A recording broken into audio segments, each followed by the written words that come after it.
skosh different than it might be in an ordinary week, because rather than talking about Parshat Devarim, we begin reading the book of Deuteronomy of Devarim, the fifth and final book of the Torah this week, in this Shabbat. Rather than speaking about Devarim, we're going to talk about Tisha B'av, which is, some people might laugh, but I'm going to qualify this in a minute, a Jewish holiday that takes place this coming Sunday. Tomorrow is Erev Tisha B'av, and then all day Sunday. And kind of go into it. And it's a holiday that I think is interesting for a number of reasons. I think some people who know might have chuckled to themselves when I said holiday, because it's thought of as the saddest day of the Jewish year and of the Jewish calendar, this collective communal day of mourning in which, for all intents and purposes, every horrible thing that has ever happened to the Jewish people for 5,000 years gets mourned on this one day. It's so very Jewish. It's kind of, testament to one of Rabbi Leader's favorite jokes, that a happy Jew is a sad Jew, right? And but interestingly, it is, I think, in many ways a holiday, and the rabbis and the Talmud talk about it being a festival, and we'll go deeper into that in a few minutes. But it's a holiday that most Reform Jews and Reform Judaism, at least historically, for the most part, rejected, because perhaps the largest thing that the holiday commemorates and mourns is the destruction of both the first and second temples that stood in Jerusalem, right? The first temple destroyed in 586 BCE, and the second temple in 70 of the Common Era. And in the traditional Jewish world, there is this longing, theoretically, and I'll say why I say theoretically in a minute, but this longing theoretically for the temple to be rebuilt. In a traditional and Orthodox Jewish prayer book, one of the prayers that make up the Amidah, one of the 19 prayers that make up the Amidah, every single day, morning, afternoon, and evening, with the exception of Shabbat, is a prayer about the rebuilding of the temple in Jerusalem. Praying for that to happen in our time. Now, most of us here, I'm going to give everybody here the lovely title of Torah scholar, since you all are here almost every week, and I'm not even here every week. But I'm going to give you Torah scholar, right? And we just finished, well, not just finished, 2 books ago in the Torah, the book of Leviticus, right? Everybody's favorite, most interesting book, right? Is the minutia of all these ritual sacrifices, that took place at the temple in ancient days, right? There were no rabbis, priests, Kohanim, Leviim, and Judaism, as anthropologists and others refer to it, of biblical Judaism, was in essence a sacrificial cult, not cult in the, Kool-Aid and sneakers like sense, but cult in the communal sense. Judaism is transformed and reformed in the first century of the Common Era by the rabbis into more or less what we know it today being, and evolves into what we know it being today, and what we call rabbinic Judaism, where prayer replaces sacrifice. So, if you think about it for a minute, why might the temple being rebuilt in Jerusalem at the very least be problematic, and at the most might be something that we actually have little interest in having happen?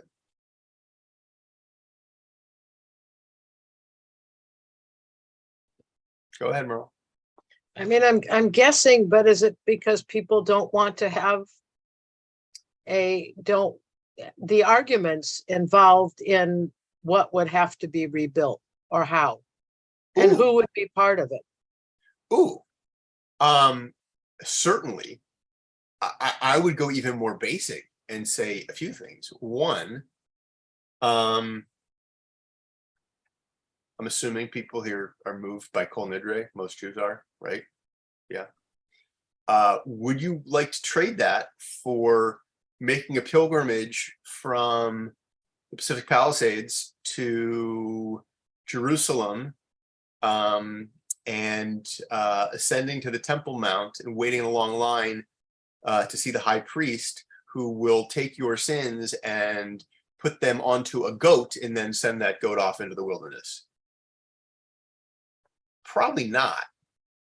I don't Yeah. think we actually, want to trade Judaism as we know it for that sacrificial cult, for Judaism as it is described in the Torah, right? Judaism as it's described in the Torah does not exist today, right? True. The kind of Judaism we practice, the Jews doesn't, is not in the Torah. So I did just see a hand go up. Right, Susan, there we go. Just a sec. So, right, so to oversimplify it, and then Susan, I'll give you your piece. The Reform movement, in large part, certainly removed that piece, by the way, that prayer from the Amidah, because we're theoretically not aspiring to have a third temple built in Jerusalem. And as a result, I think we theoretically, the Reform, early Reform Jews, reformers, would say we mourn the destruction of the first and second temple, and we mourn what that meant for our ancestors, but we don't mourn it as the worst thing that ever happened in Jewish history. I personally might be so bold as to say, I don't know, I think it might have been the best thing that ever happened in Jewish history in hindsight. Because if it hadn't happened, that would still be what Judaism is. And I wouldn't have much interest in that. And I certainly wouldn't have a job. And I like my job, right? So for what it's worth, by the way, you can actually go to Jerusalem to this day, and there you can go in the old city. There's a shop you go into, and they have the third temple model of like what the third temple is going to look like when it is rebuilt. There is an entire, or at least there used to be, an entire industry in Jerusalem that manufactures or has manufactured all of the different equipment, tools, accoutrement needed to operate the temple. And it's like warehouse somewhere, I think. So we're ready to go in the traditional sense when the Messiah comes and the temple's rebuilt. Pay no attention to 2 mosques on the land and all the other challenge for rebuilding the temple. And I don't personally believe that's ever going to happen. If it did, I also don't think that rabbinic Judaism would go away. I think that we would end up with, frankly, 2 different, I may not say 2 different religions, 2 different expressions of Judaism.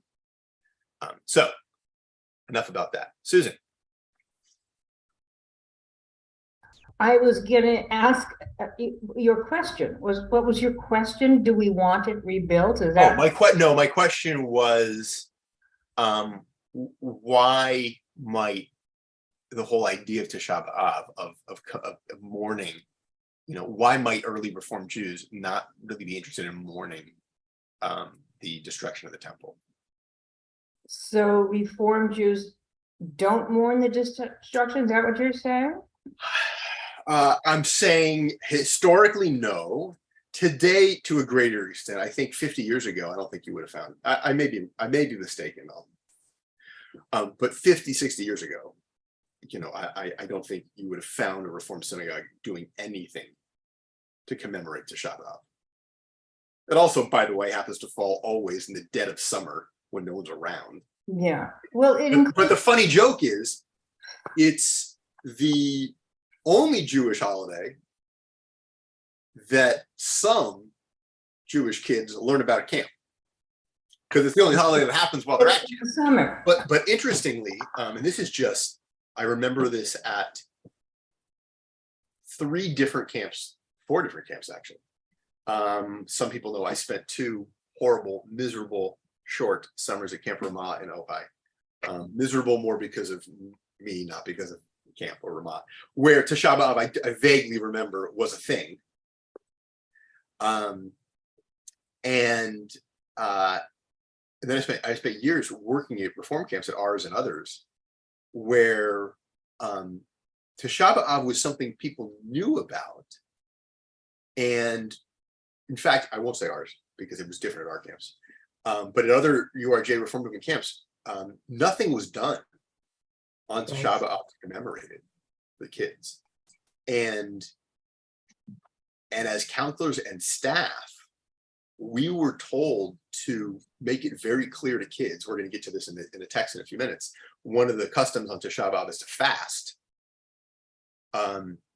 We were told to make it very clear to campers that they were prohibited from fasting if they wanted to. That as staff, we were welcome to do whatever we wanted. But someone in our cabin or our unit would not allowed, not okay. Then years later, working at our camps, just as a point of reference, we did have an evening program to sort of more than anything educate about Tisha B'av, but also sort of frowned upon the fasting piece of it. And Susan, to the point I made earlier, the petition in the Shemona Esrei and the Amidah about the rebuilding of the temple, was taken out of David Einhorn's, first Reformed prayer book 160, 70 years ago. It was absent from every version of the UPB and has been absent from every Reformed prayer book, including Mishkan Tefillah that we use today, ever since. Which, interestingly, just one person's unsolicited personal opinion, I'm fine with, because I don't, there's a prayer that's in there about the rebuilding of Jerusalem, which I think is fair and valid, but I'm not, aspiring for a rebuilding of the temple. So the question is, if we don't want the temple to be rebuilt, can we still mourn the destruction of it? And I think today, hence the fact that we advertised and I'm teaching about the HaShavuah today, and many places do things to commemorate the HaShavuah. I think there's a sense now that it's comfortable to recognize the magnitude of that trauma to Judaism, Jewish people, and the Jewish world. It was for several centuries that particularly the destruction of the Second Temple loomed very large, right? And when you read the beginnings of the Mishnah, which was codified in the second, third century, if you read it with the subtext in mind, that the destruction of the temple, as David Levine, one of my rabbinic teachers in Israel, used to say, loomed large. It did, and just in a point, and then we'll get to some text. And Bob, I see your hand. The destruction of the Second Temple, in many ways, I imagine, was perhaps more devastating to our ancestors than the destruction of the First Temple, right? Nebuchadnezzar destroys the First Temple in 586 before the Common Era. And the rationale the rabbis give, anyway, as to why it was destroyed, it was because of idolatry.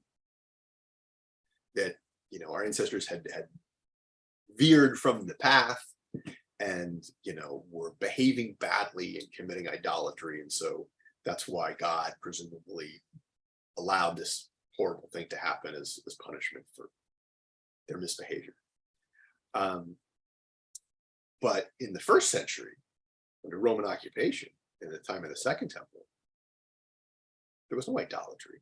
They were in the mind of the rabbis, they were studying Torah. I don't know if they were studying Torah, but they were pious Jews, right? They were occupied, but they were pious Jews. The temple ran, sacrifices were being offered, right? Why then, they were doing everything right. Why then was the Second Temple destroyed? The rabbis asked. And the answer they come up with is sinat hinam, right? Of gossip and indifference and cruelty toward other human beings. So something just to think about there. Bob, I'm going to take your question, and then we'll get into a little bit of the text, which already we're definitely not going to get through all of, but that's just fine. Yeah, Can Bob. you hear me? Yes, Can sir. you hear me? Where is the temple camp now? I've lost track of our temple camp. Quick aside, Merle, you want to answer? You want me to answer? No, it's in a rented space called, I can't think of the name of it offhand. Oh, sorry, Bob, do you mean geographically, or where are we in the process of rebuilding? No, first geographically.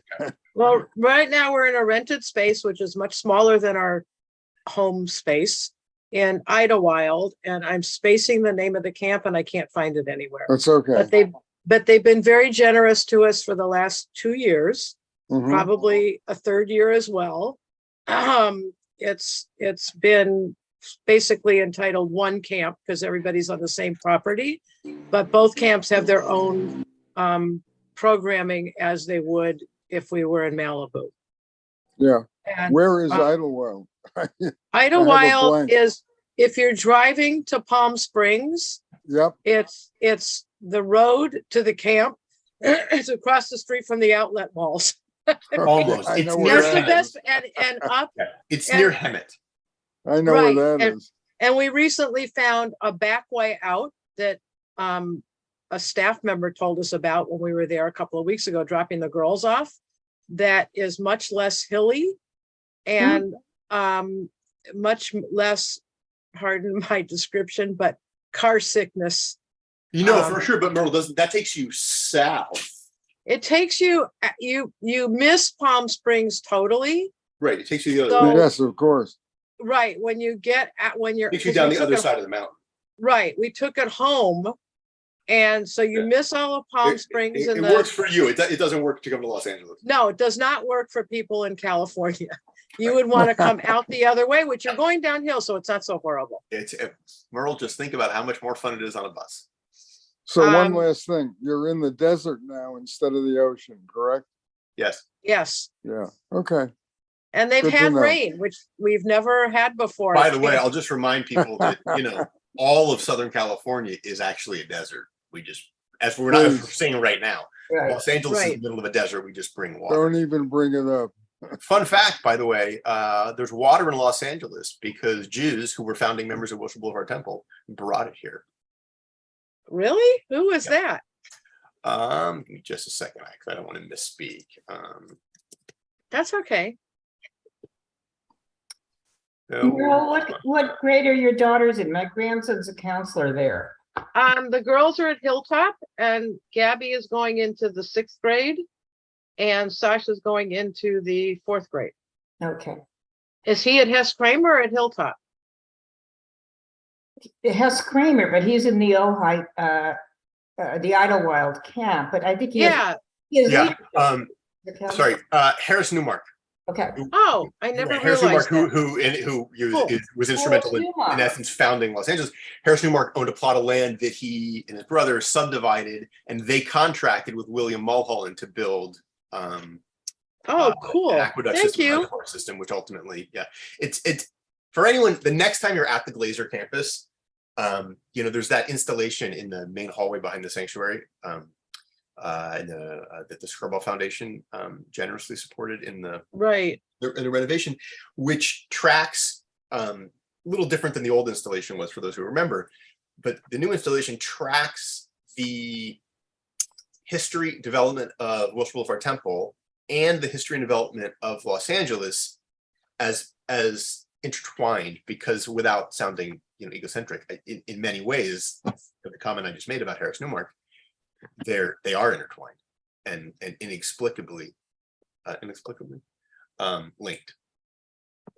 So yeah.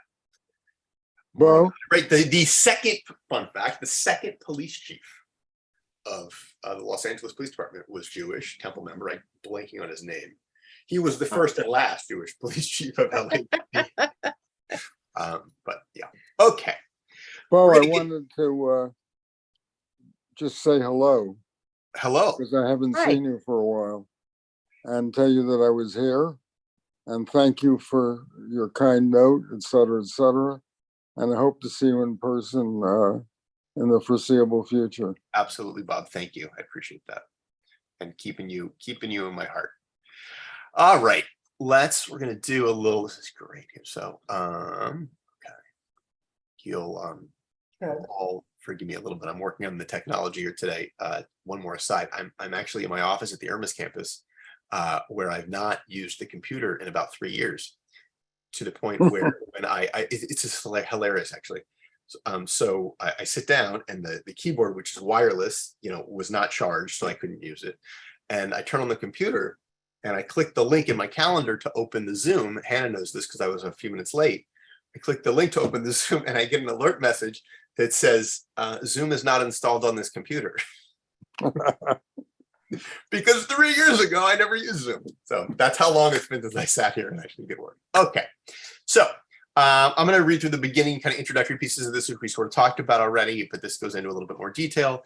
Then we'll get into some of the Talmudic texts that that talk about sort of what are these horrible things that, you know, at least in the minds of the rabbis, we commemorate on Tisha B'av, and what does it mean to mourn on Tisha B'av, and then to kind of end on a more hopeful note, this notion, if we get there with time, this notion that despite Tisha B'av being this day of deep sadness and mourning, in which, you know, sackcloth and ashes are sort of how people are supposed to respond to it, the rabbis also teach that Tisha B'av is the day on which the Messiah will arrive.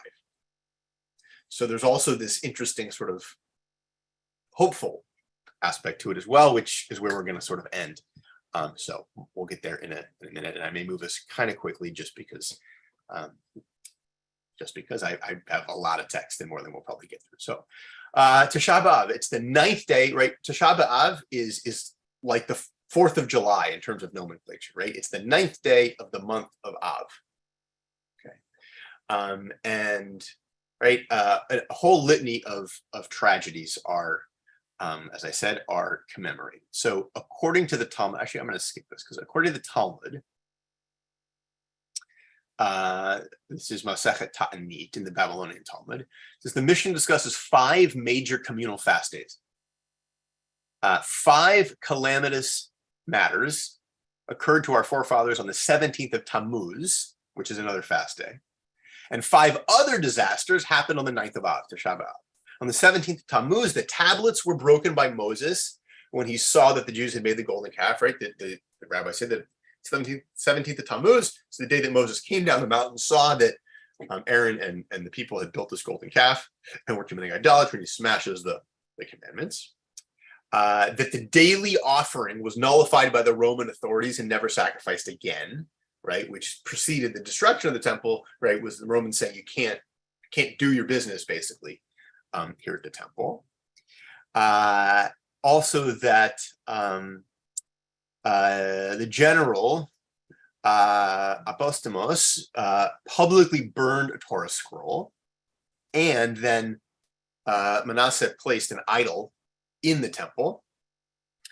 And on the 9th of Av, it was decreed upon our ancestors they would all die in the wilderness and not enter Eretz Yisrael, right? Going back to the beginning of the Torah, and also in Book of Numbers, it's retold, right? This incident with the scouts, the 12 scouts, 12 spies are dispatched to go scout the land, right? The 12 spies come back, and 10 of the 12 at least say that yes, it's a beautiful land flowing with milk and honey, but it's inhabited by giants. They're fierce. They will destroy us. There's no way that we can overtake them, and we can't do this. We can't go conquer this land. Of note, Caleb and Joshua, 2 spies who have a different outlook and say, no, yeah, all that's true, but we can do it. You know, we believe we can do it.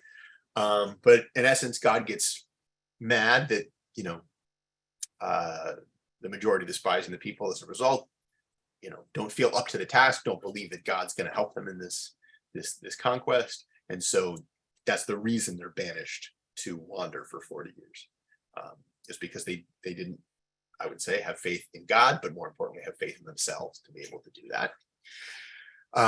So that is also attributed to this day of Tisha B'av. And where am I here? Forgive me. So this was all out of order. They were mixing everything up. Yes.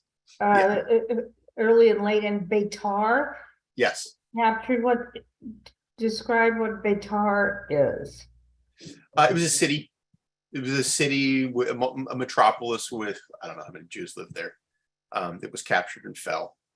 But it wasn't a holy city, was it?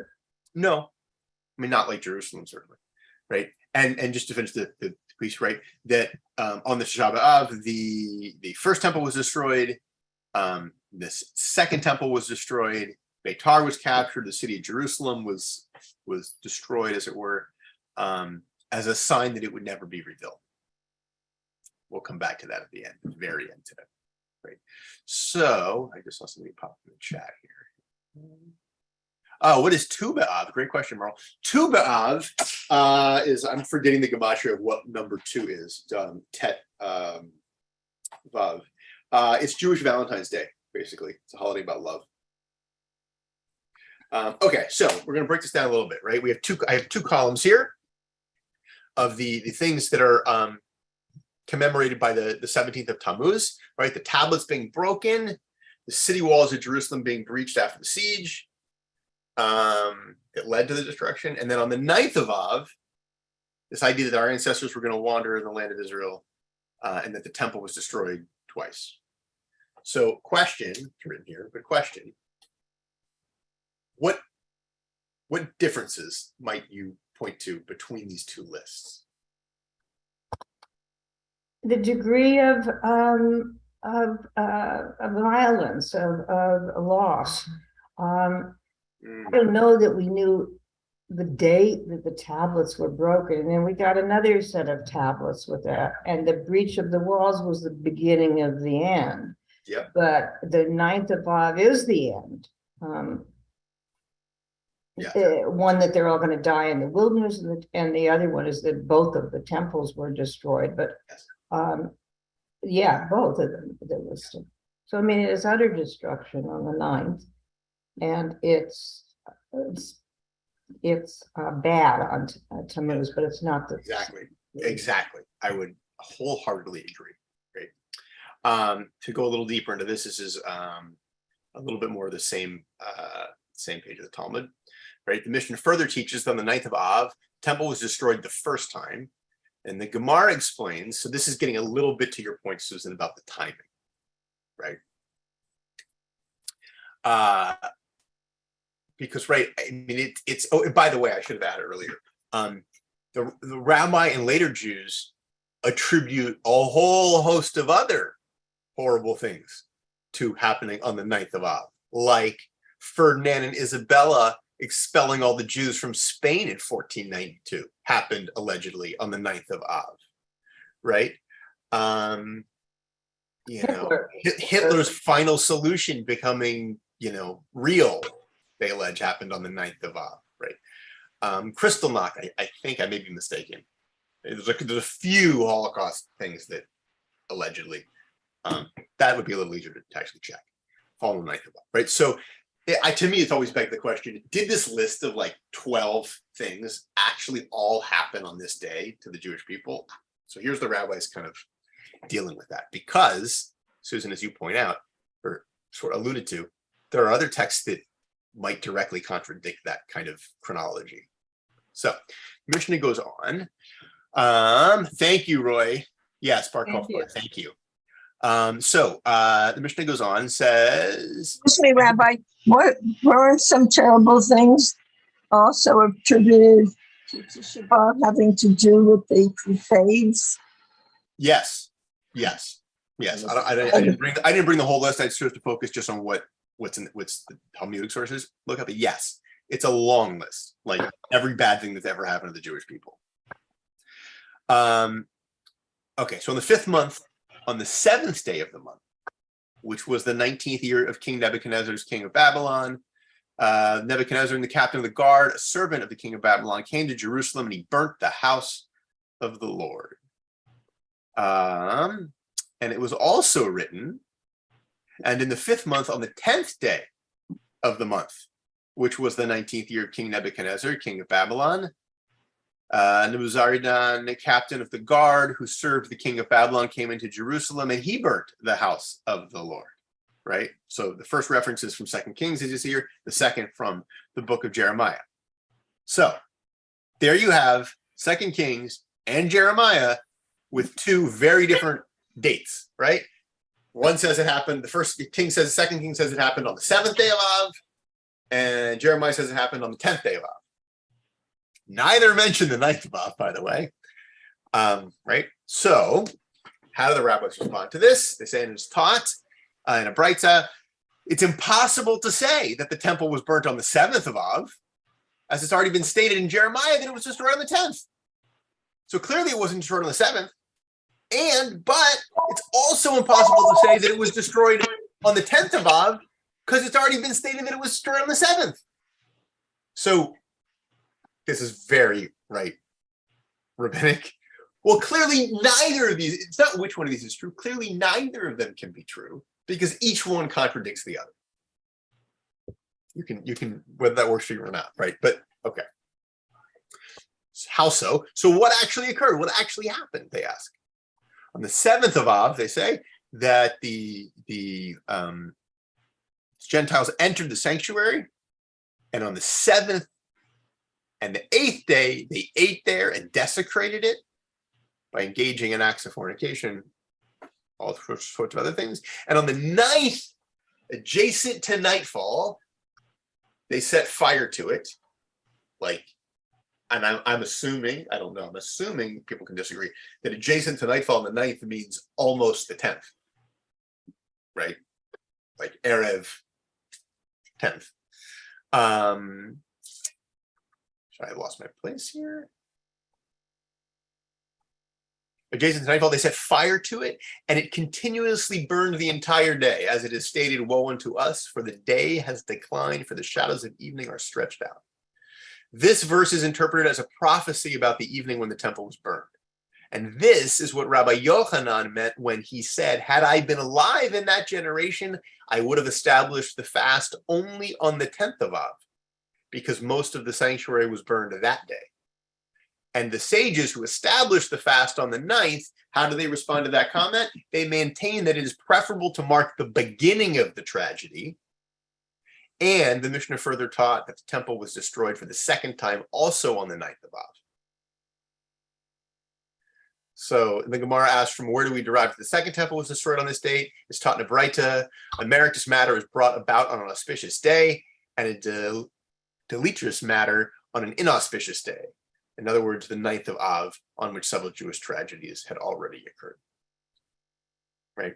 So their answer, in essence, is that they're both wrong, but they're both right, that it began on the 7th, it really happened and concluded on the 10th, but the 9th is commemorated as sort of the beginning of the end, as it were. Right. But I would say, to me, the bottom line, I guess, for lack of a better word, that I appreciate here is it's at least a recognition of the discrepancy, right? A recognition of the fact that, okay, we at the very least have to attempt to explain how and why this is the day that we attribute all this to. Okay, so then we get into this idea of fasting, right? We get into this idea of fasting. Anybody want to read this little piece from the Rambam, from Maimonides, Mishnah Torah, at the bottom here? Thank you, Merle.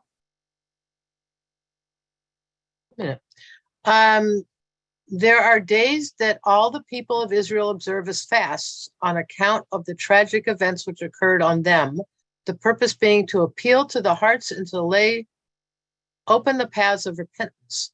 This serves as a reminder of our evil doings and the deeds of our fathers, which were like ours now, resulting in the afflictions endured by them and by us. By remembering these things, we are likely to repent and do right, as it is written, they shall confess their sins and the sins of their fathers.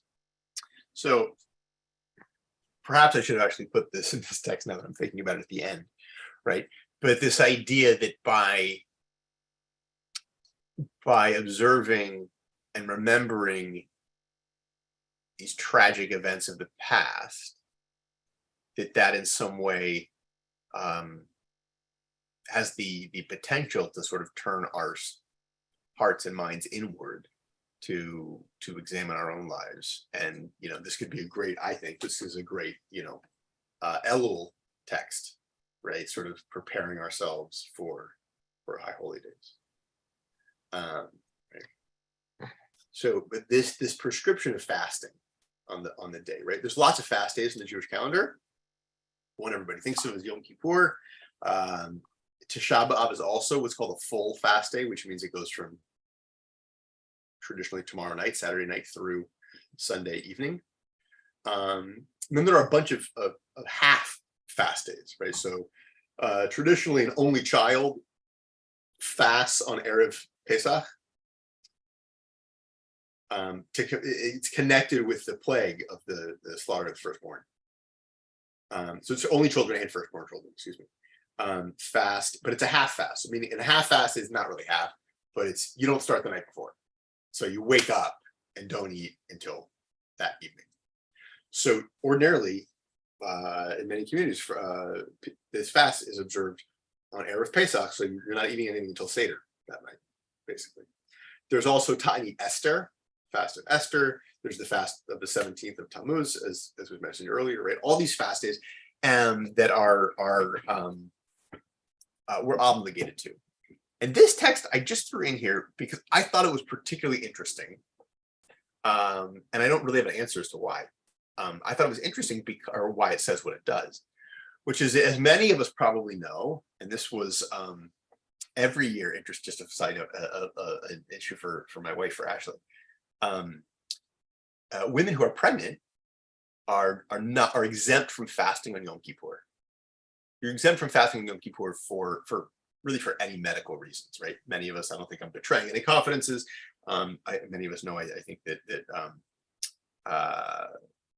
Rabbi Fields of blessed memory had suffered from diabetes in his later life, and as a result, I'm told,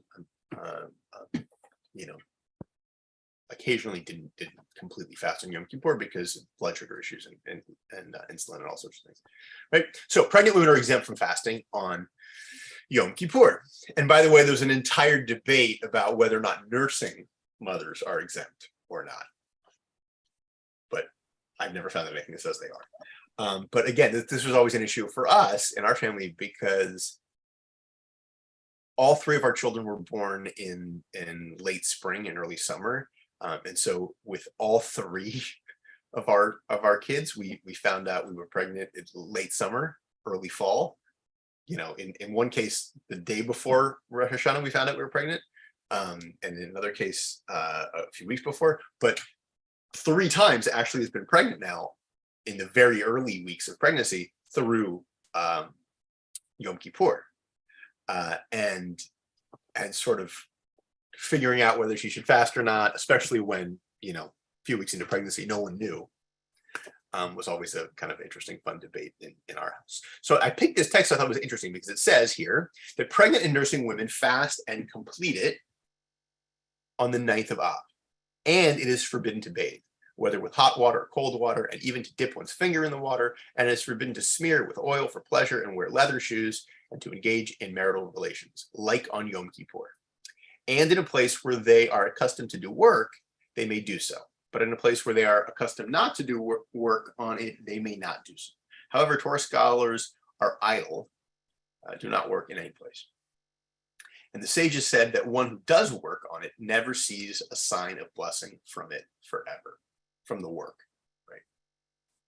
And I'm actually checking the translation of the Hebrew because I learned this text as without the like on Yom Kippur piece, which is why I thought it was interesting. That the text is saying that the Rambam is saying pregnant women must fast on Tisha B'av, unlike on Yom Kippur.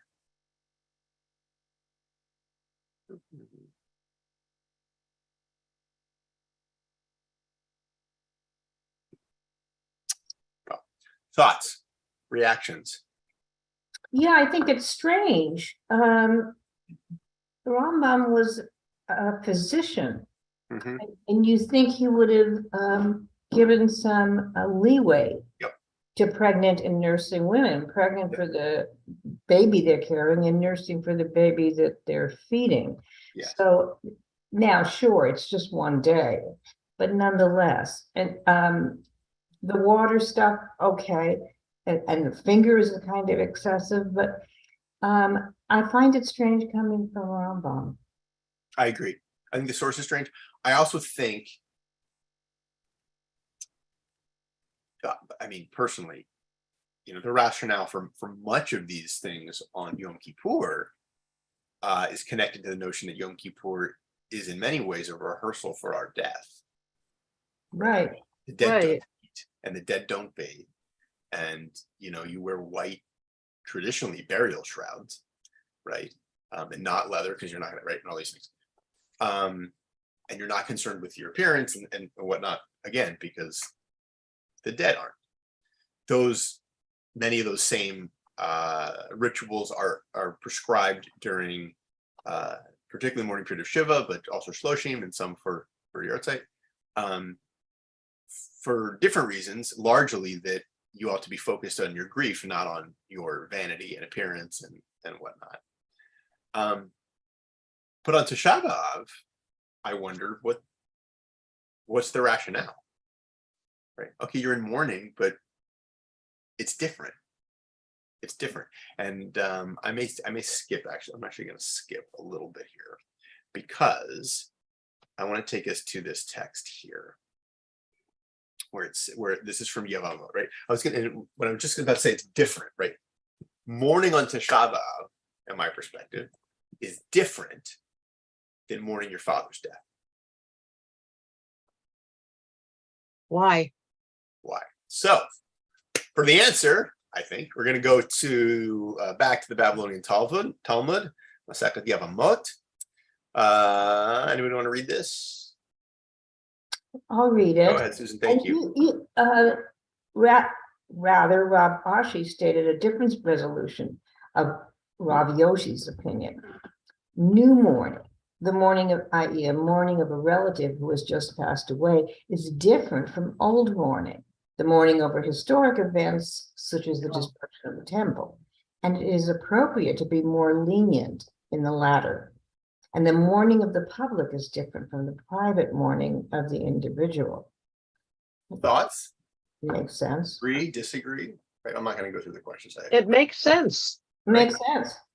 It's not something I've ever heard before. Right.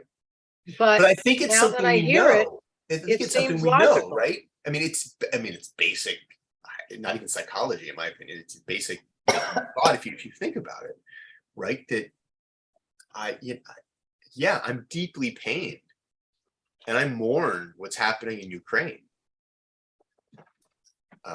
Or 28, I think it's up to more than that, more than 30 now, folks who died in Kentucky in this horrible flooding, all the horrible things, right? And it makes me sad, really sad. And that's not the same as, a close friend of mine dying. Right? It affects me in a different way. Yeah. I feel like Tisha B'av is more public than private. Mm-hmm. Absolutely. It's because public, of what it right. It's in some ways I could argue it's the lowest. It's public, right. It's communal, and it's ancient. I would imagine that Tisha B'av may have felt different, in the 5th, 6th century, right? Still only a couple hundred years after the destruction of the temple, second temple, right? Than it does to us now, who, if we're going to focus on those events, both we're looking at them close to 2 millennia or more ago, and we're looking at it through the critical, academic, historical lens of, well, the dates really work. Does it really correspond? I would argue at the end of the day, does that really even matter? Right? Fine. This is the day they picked to mourn all these things. I did just see a hand, Ben.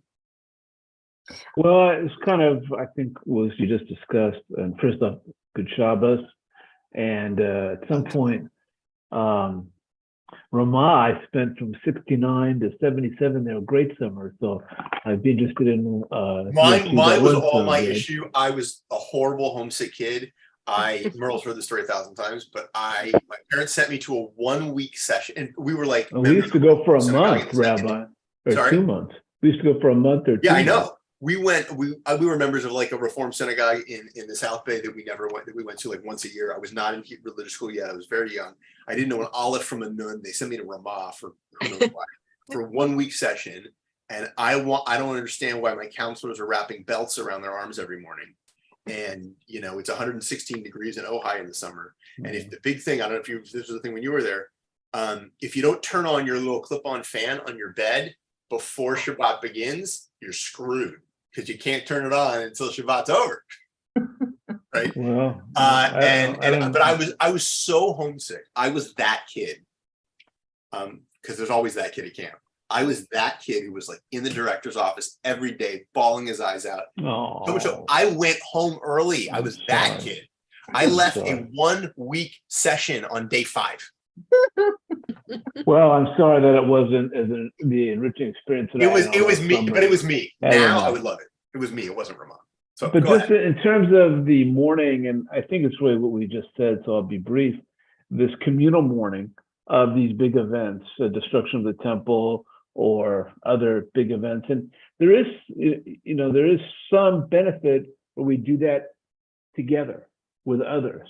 Absolutely. And I don't want to say a party, but an event to get together and light candles or what have you. You see that on the TV all the time. People come to a place to share a mourning experience. But then this individual mourning, losing a father or a friend or family member, is really so personal. Like, what did that person mean to me, and how will my life both was different because I knew that person, and I'll be different because the person is gone. Absolutely. I often think that, at least I'll speak for me personally, I think that mourning or grief is, in some cases, a function of proximity, almost, right? How close to your life was this person? How engaged in your regular life was this person? Because I'll just speak for myself. Like, my grandfather died on his, the funeral was on what would have been his 98th birthday. So he was 97, I guess, technically. Lived an amazing life, was an amazing guy.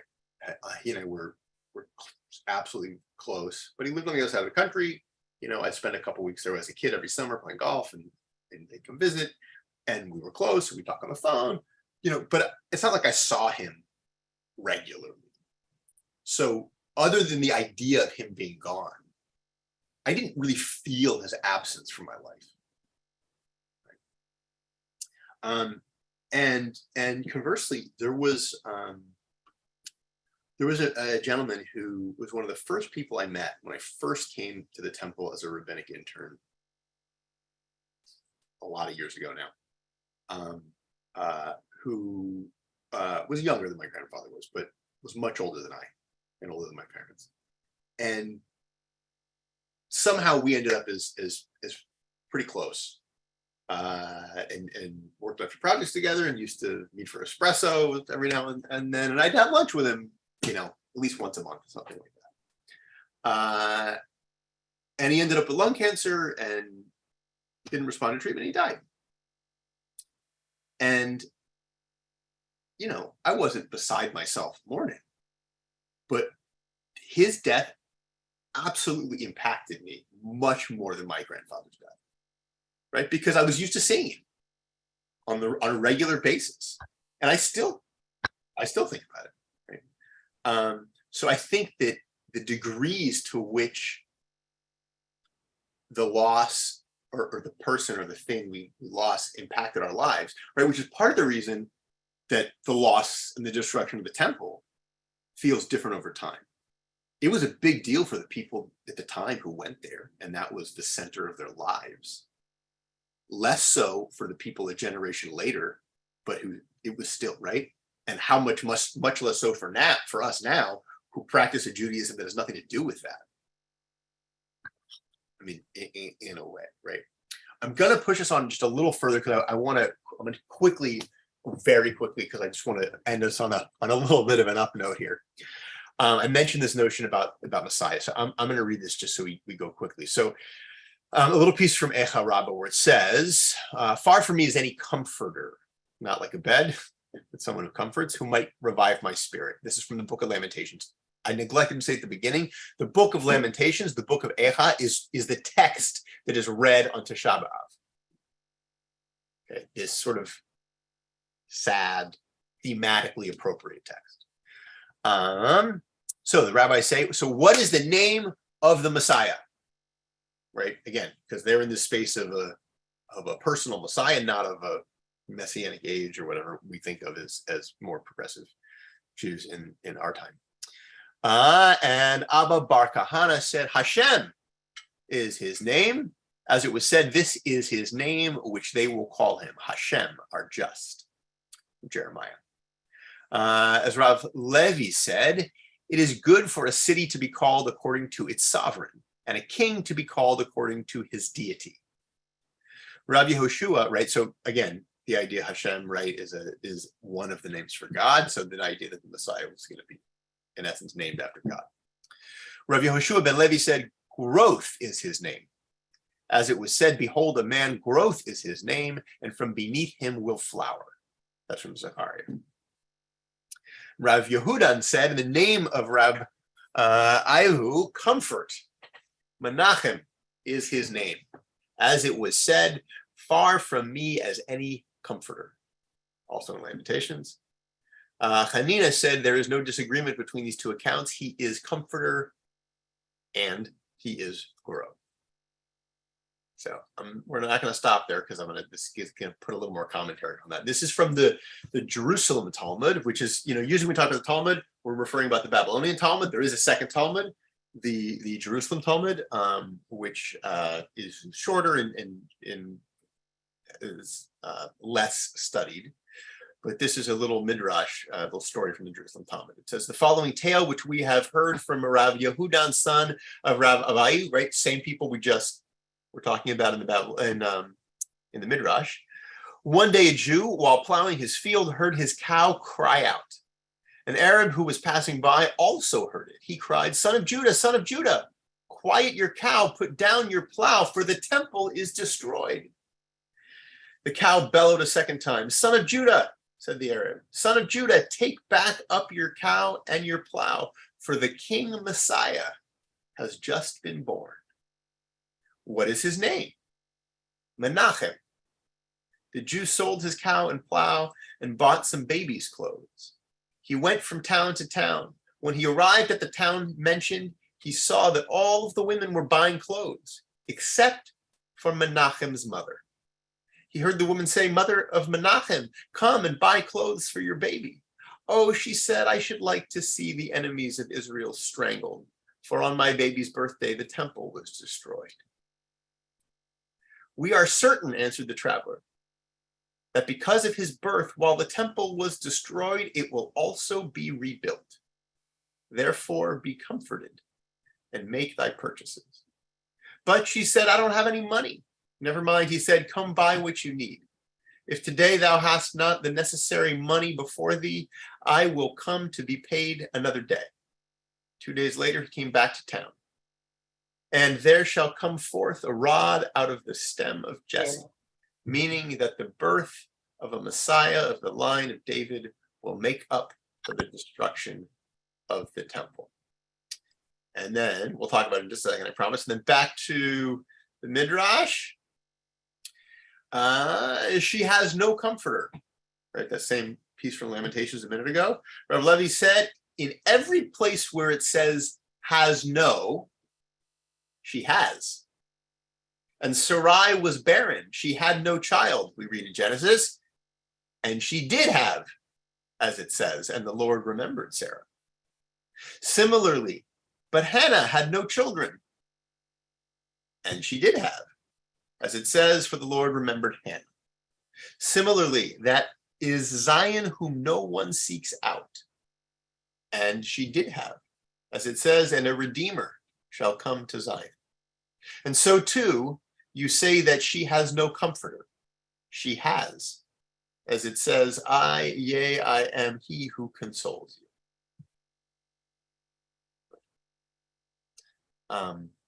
So I think there's, personally, I think there's comfort in this little piece from the Midrash, right? That that often when we feel like we don't have, when it's not working out, I gave a sermon about this a long time ago, that not always, but that things generally work out.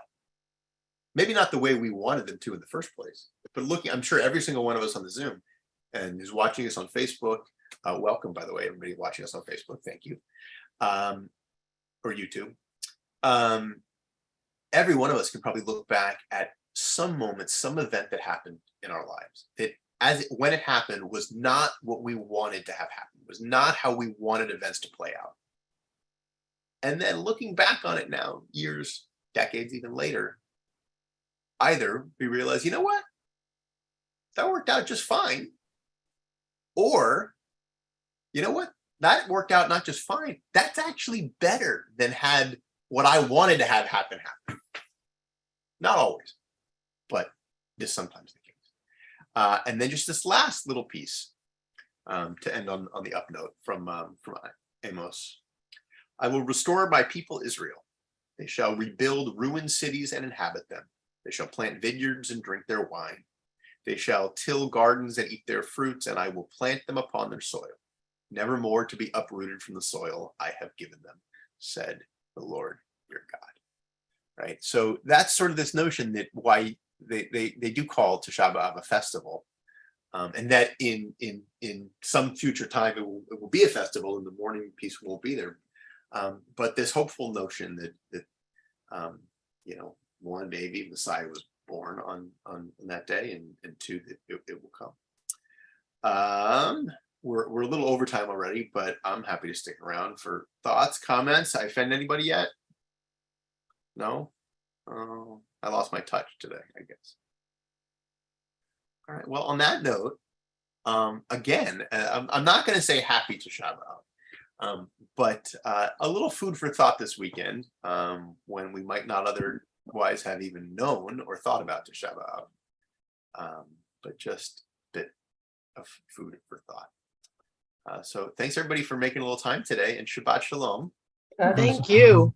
Shabbat Shalom, everybody. This Be was well. great. Have a wonderful weekend, everyone. A week. You too. Yeah. Bye-bye. Shabbat shalom.